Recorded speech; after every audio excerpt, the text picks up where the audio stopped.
चलिए स्टूडेंट्स, आज का जो हमारा टॉपिक है वो है नेशनल इमरजेंसी के मुतालिक।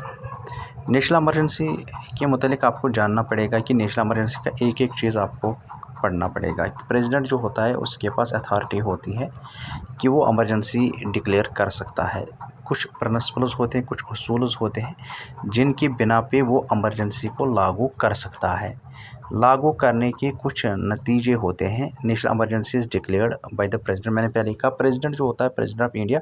पहले आपको एक और ऑब्जेक्टिव आ सकता है कि वहाँ पर कितने जो है अभी तक जो है प्रेसिडेंट्स बन चुके हैं, जो डिक्लेयर हो चुके हैं अभी तक जो प्रेसिडेंट्स हैं वो 16 टाइम्स इलेक्शन हो चुका है, लेकिन 15 ही था। उसमें से आपको यह जानना पड़ेगा जो परहैप्स ये राधा कृष्णा थे वो 2 टाइम्स सिलेक्ट हुए थे एज ए प्रेसिडेंट कैंडिडेट के लिए।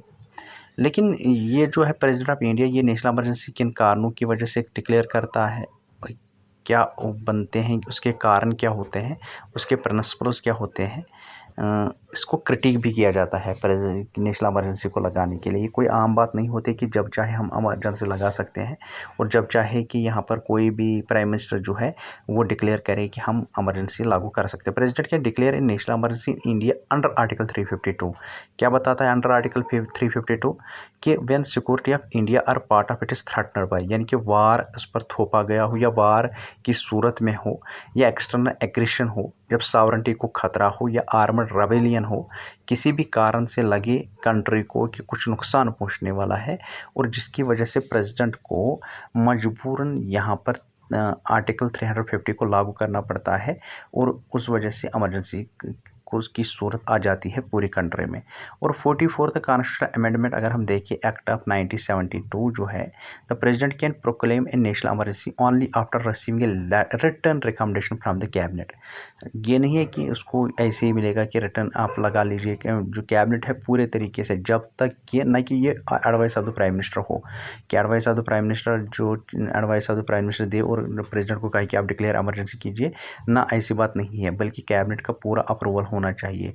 और जब पूरा अप्रूवल आ जाएगा, कम से कम मेजॉरिटी होनी चाहिए इमरजेंसी लगाने के लिए, क्योंकि अगर हम 50% के अलावा ज़्यादा हो, 50% या 60% हो, तब इमरजेंसी लग सकती है। और any part of the country and entire country में भी लग सकती है और any part of the country भी इमरजेंसी डिक्लेयर की जा सकती है प्रेसिडेंट के द्वारा। क्योंकि 42nd तक कॉन्स्टिट्यूशनल अमेंडमेंट जो है, अमेंडमेंट यहाँ पर सोचना है, अमेंडमेंट जो है चेंज होता है जब हम किसी चीज़ में चेंज लाते हैं, किसी एक्ट में चेंज लाते हैं, किसी आर्टिकल में चेंज लाते हैं।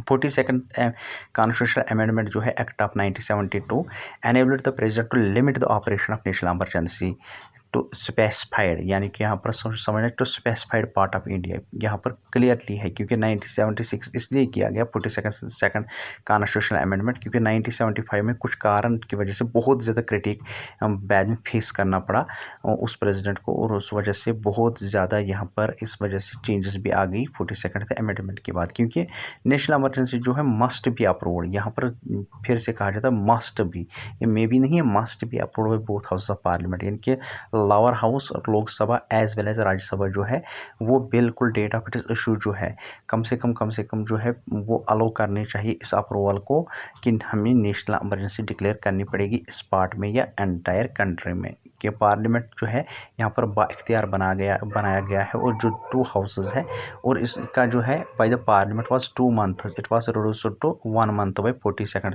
Constitutional amendment of 1972।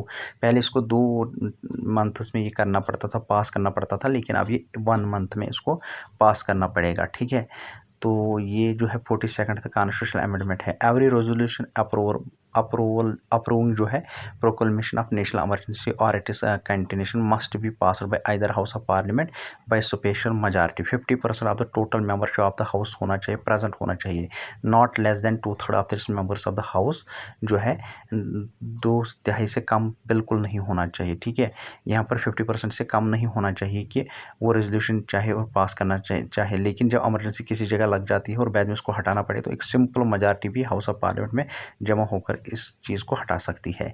लगाने के लिए थोड़ा सा कठिन है पास करना, लेकिन जब उसको उठाना हो उस जगह से तो either house of the parliament जो है वो सिंपल मेजॉरिटी में भी इसको पास कर सकते हैं और वहाँ से इमरजेंसी हट सकती है। ठीक है, तो मैंने पहले कहा स्पेशल मेजॉरिटी होनी चाहिए 50% of total membership of the house and majority of not less than 2/3 of its members of the house present and voting. Special majority होनी चाहिए। 44th constitutional amendment act of 1972 जो है वो बिल्कुल कहता है कि ऐसा रेजोल्यूशन नहीं है कि ऐसा रेजोल्यूशन जो था वो स्पेशल मेजॉरिटी होनी चाहिए और जब उसको उठाना हो इमरजेंसी को तो एक सिंपल मेजॉरिटी काफ़ी है उस चीज़ को, नेशनल इमरजेंसी को, उस पार्ट को या एंटायर कंट्री में ख़त्म करने के लिए।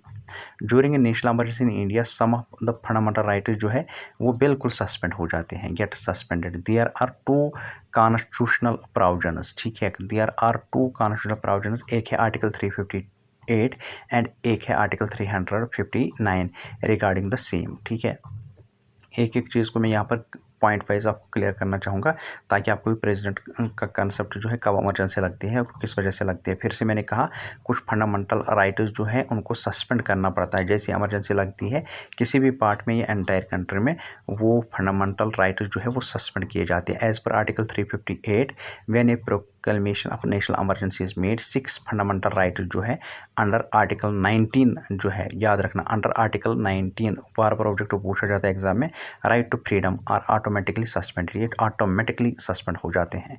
ठीक है, 6 फंडामेंटल राइट्स जो है ये ऑटोमेटिकली ख़त्म हो जाते हैं और उसका आर्टिकल 358 में बिल्कुल क्लियरली मेंशन किया गया है।